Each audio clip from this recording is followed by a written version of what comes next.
ఏండి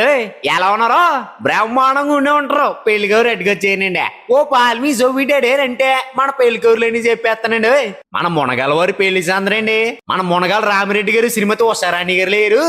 ఆప్యాయంగా అందరూ పలకరించేస్తా ఉంటారు వాళ్ళ ఏకైక కుమారుడు మన విఘ్నేశ్వర రెడ్డి పెళ్ళండి అదేనండి మన నాన్నగాడు మంచి మనసు ఉన్నాడు సొగసైనోడండి ఊళ్ళో ప్రతి మంచి పనికి ముందు ఉంటాడండి మరి మరి మన నానిబాబుని చేసుకోబోయా సక్కని సొక్క ఎవరంటారా మన కృష్ణా జిల్లా ఏకమూరు వాస్తవ్యులు మన కళ్ళం వెంకటేశ్వర రెడ్డి గారు శ్రీమతి సామ్రాజ్య లక్ష్మి గారు లేరు చూడమొచ్చలుగా సిగ్గులకి ఇచ్చేస్తా ఉంటారు వాళ్ళ కనిష్ట కుమార్తె మన కోమలేండి అదేనండి మన స్వీట్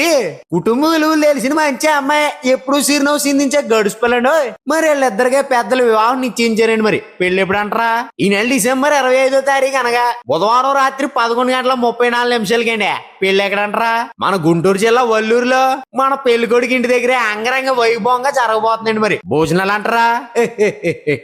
ఆ మాటకు వస్తున్నానండి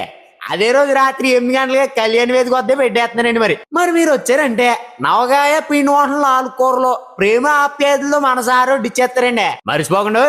ఎన్ని పనులున్నా పక్కన సైడ్కి వచ్చారంటే జంటను చూడగానే మనసు కొల్లాసం ఒంట్లో వచ్చేస్తాయండి మరి మీరు రాకపోతే మాట వచ్చేద్దండి అసలుగే మన పెద్ద అబ్బాయి గారి ఇంట్లో పెళ్లి అంటే మామూలుగా ఉండదు ఇదిగో మర్చిపోండి ఇంకా చాలా పనులు ఉన్నాయండి ఉంటానండి మరి ఆయ్